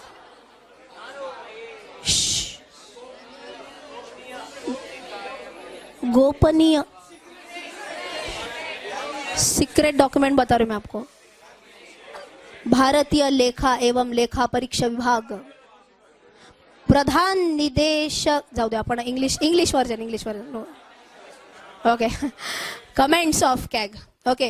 अच्छा ये थोड़ा सा पुराना वाला रिपोर्ट है। सो ऑफकोर्स ये कंपनीज एक्ट 1956 के अंडर वाला है। Anyways the concept remains the same. कौन सा रिपोर्ट चल रहा है ये? सीएजी वाला। इसका नाम क्या है? Supplementary audit report. क्या दिखा रही हूँ मैं आपको अभी अभी वो पढ़ाना अपन ने। कितने दिन में देना होता है ये? With in 60 days of the report, बराबर। तो विद इन 60 डेज अगर अपन पढ़ रहे हैं तो सबसे पहले अपन देखते हैं ऑडिटर ने कौन से डेट पे ऑडिट रिपोर्ट दिया। देखो 23 मई, कैन यू सी दिस? 23 मई ने ऑडिटर ने रिपोर्ट इशू किया था। तो हाईएस्ट कौन से दिन के अंदर? रफली अप्रोक्सीमेटली 22 ऑफ जुलाई ना, रफली 22 ऑफ जुलाई के पहले कैग का रिपोर्ट जाना चाहिए था। अब कैग की रिपोर्ट की डेट क्या है? 17 ऑफ जून, तो 60 डेज के अंदर है। यस। अब यहाँ पे एंड में क्या लिखा देखो, आई, लास्ट पैराग्राफ देखो, आई ऑन बिहाफ ऑफ कैग।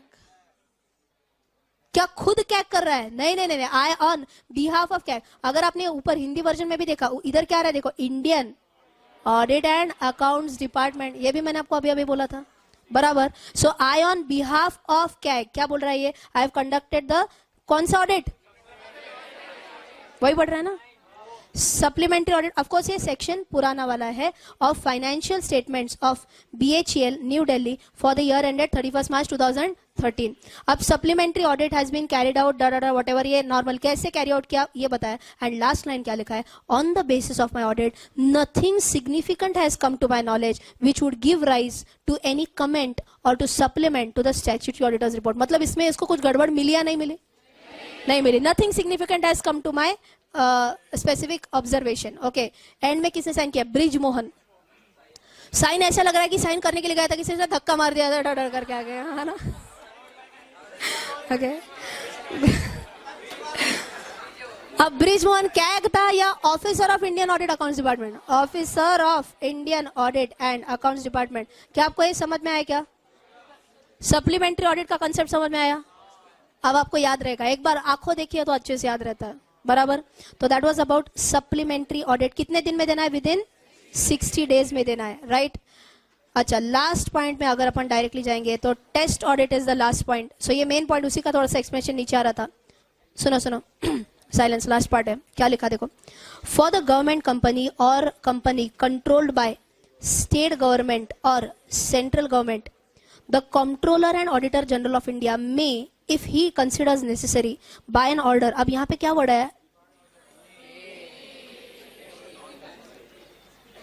ठीक है। सो एक छोटा सा करेक्ट और इनकरेक्ट क्या आ सकता है? Test audit is mandatory. अरे क्वेश्चन है करेक्ट और इनकरेक्ट, नो क्या बोल रहे हो तुम? Answer is incorrect. देखो कितना छोटा सा पॉइंट है, बट अगर यही टेस्ट ऑडिट के बजाय अगर सप्लीमेंट्री ऑडिट आता था, मैंडेटरी, बराबर ना, ये हो जाता था mandatory, correct. So if he may considers by an order cause a test audit to be conducted of the accounts of company. ये मैंने आपको बताना चाहिए। क्या आपको पूरा क्लियर हो गया क्या ये? For sure. अब थोड़ा सा फटाफट लास्ट पॉइंट है तो ध्यान देख के फटाफट आंसर करना है। क्या पढ़ा है मैंने आपको? सिर्फ एक सेक्शन, आई लव माई ड्यूटीज वाला सेक्शन बताया। इसमें अपन ने क्या किया था? सबसे पहले section number 143 subsection 1 was about duties to. अच्छा, पावर्स तो बहुत चिल्लर है, मैं इसको ज्यादा कंसीडर ही नहीं करती हूँ। पावर्स है कि वो इन्फॉर्मेशन एक्सप्रेशन, ये वो एकदम चिल्लर पॉइंट्स। सबसे पहले it was a duty to. अच्छा, सो ये यहाँ पे लिखती हूँ मैं, duties of an auditor. Do you want to write this down? Duties of an auditor. अगर लिखना है तो फास्ट साइमल्टेनियस लिखते जाओ, बाद में टाइम नहीं दूंगी। अगर आपको साइमल्टेनियस लिखना है तो लिख सकते हो। Okay, duties of auditor. पहला ड्यूटी 143(1) में कौन सा था? ड्यूटी टू, कौन सा था? ड्यूटी टू इंक्वायर था।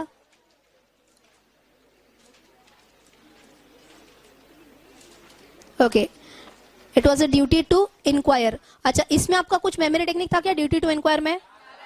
लाला टाइम पास है। सो आप यहीं पे स्मॉल डाउनवर्ड एरो करके इतना ही लिखो तो एक झाला। नो म्हणू का? येस म्हणू.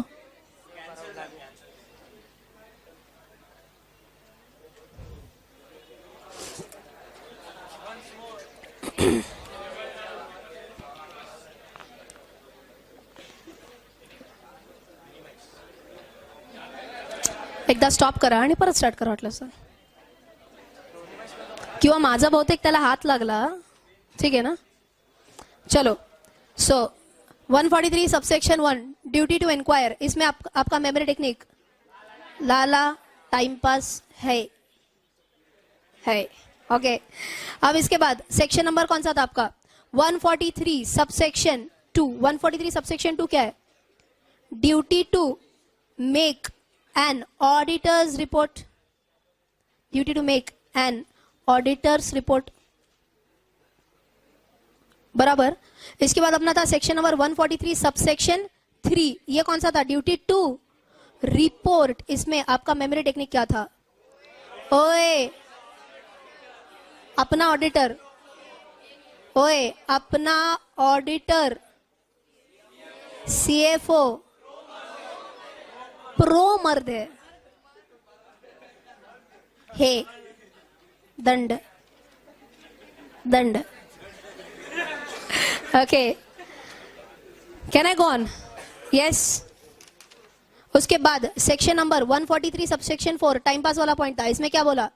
आपको अगर कुछ साइन करना है नहीं रे, अगर आपको कुछ क्वालिफिकेशन देना है, दाल में कुछ काला है वगैरह बोलना है तो डायरेक्टली बोल सकते हैं क्या दाल में कुछ काला है, फुल स्टॉप. या विथ रीजंस बोलना है आपको. With reasons you have to tell about any. आपको अगर टाइम पास करके लिखना है विथ रीजंस दाल में कुछ काला है तो आपको याद आ जाएगा दाल में कुछ काला है दंड. समझ में आ गया आपको? हाँ ठीक है. 143 4 हो गया ये. Can I go on? इसके बाद 3 सबसेक्शंस बैक टू बैक किए हमने. अब भी बैक टू बैक किए. Can I switch the screen? Yes. उसके बाद कौन से किए? 143 5 6 7. तीनों में क्या बोला हमने? ये किसके बारे में? Auditor of government company. बराबर. Auditor of government company. क्या करना है ऑडिटर ऑफ गवर्नमेंट ने? किसने अपॉइंट किया था? क्या है वो तो इसमें नहीं आ रहा है. यहाँ पे ड्यूटी आ रही है. उसकी ड्यूटी क्या है? Duty to. ड्यूटी क्या है इसकी? Duty to make a report. अच्छा ड्यूटी टू रिपोर्ट. किसको रिपोर्ट करना है इसने? रिपोर्ट 2 लोगों को रिपोर्ट करना है. एक तो शेयर होल्डर्स को तो करना ही करना है. एडिशनल किसको रिपोर्ट करना है? कैग को भी रिपोर्ट करना है. उसके बाद कैग ने क्या करना है? कैग ने क्या करना है? सो इधर मैं अगर एरोस बना रही हूं, कैग ने क्या करना है? सप्लीमेंटरी ऑडिट करना है. विद इन कितना डेज? विद इन 60 डेज करना है. अच्छा मैंडेटरी और रिकमेंडेटरी. मैंडेटरी है बट उसके बाद वाला जो पॉइंट था अपना टेस्ट ऑडिट. टेस्ट ऑडिट क्या था अपना? क्या था? रिकमेंडेटरी था. रिकमेंडेड है. अगर उसको लगता है क्या को कि ऐसे ऑडिट करना चाहिए तो बोलेगा करने के लिए. समझ में आया आपको? Can you recall? उसके बाद 143 सबसेक्शन 8. 143 सबसेक्शन 8 किसके बारे में था? ब्रांच ऑडिट के बारे में था. ब्रांच ऑडिट के लिए मेन पॉइंट्स कौन से थे? Who can do the branch audit? Who के लिए स्टैट ऑडिटर, खुद का ऑडिटर मतलब खुद company auditor, stat auditor. Any other auditor? Any other auditor. ठीक है. या फिर इवन फॉरेन ऑडिटर ऐसे बोलूंगी इनटू ब्रैकेट एग्जांपल सीपीए लिखूंगी तो आपको न्यूयॉर्क वाला एग्जांपल याद आ जाएगा. Foreign auditor. अपना एग्जांपल कौन सा था? सीपीए वाला. Example CPA. ओके लिख लिया सबने? Yes. Can we move on? उसके बाद हमने एक सेक्शन नंबर 143 11 किया था, एक छोटा सा. याद है क्या? 143 11 में हमने क्या बोला था कि कारो इशू करने की पावर किसके हाथ में दी थी? यस लिखो. कारो इशू करने की पावर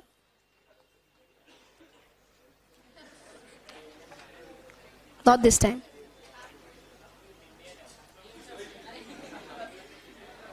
एनीवेज, कारो इशू करने की, राइट इट डाउन, कारो इशू करने की पावर किसके पास है? सीजी। कारो इशू करने की पावर सीजी, ठीक है। And last and not the least, the most important one was about 143 subsection 12, which was about what? Reporting of frauds by the auditor. काय झालं याला? हँगला 143:12। अच्छा, 143:12 में ये अपने पॉइंट्स लिखे थे क्या तब, या नहीं लिखे थे? नहीं लिखे? फटाफट बोलो इन शॉर्ट।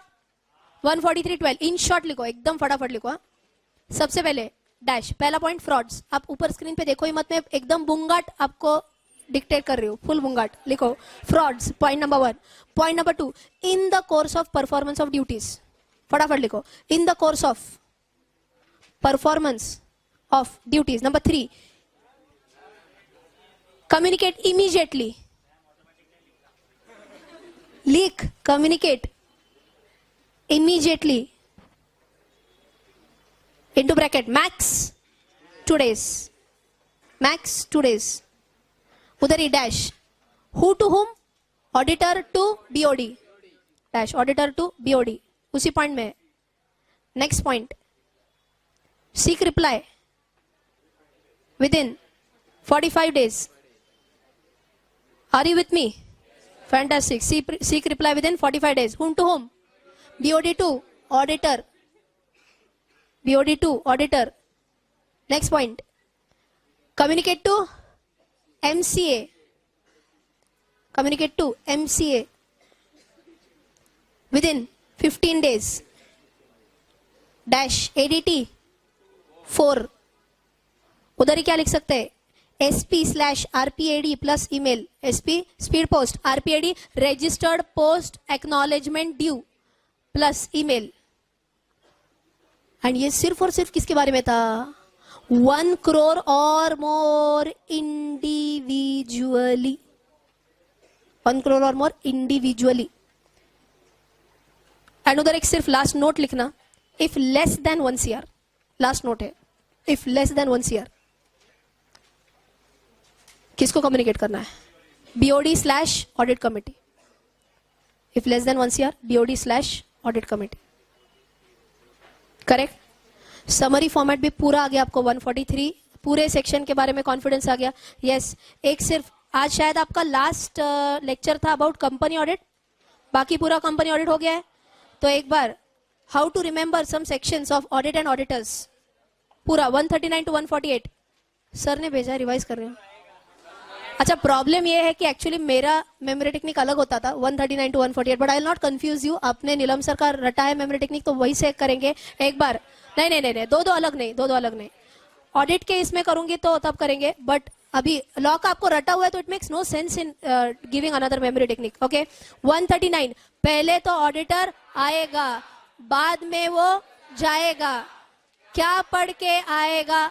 रेम्यूनरेशन भी तो पाएगा। ठीक है, ये 142 तक हो गया। अब 143 के आगे, ड्यूटी सारे निभाएगा, कुछ सर्विसेज नहीं दे पाएगा, ऑडिट रिपोर्ट तो साइन करेगा, GM में भी जाएगा, गलती करने पर सजा भी तो पाएगा, एंड कॉस्ट ऑडिट नहीं कर पाएगा। Okay, see you friends.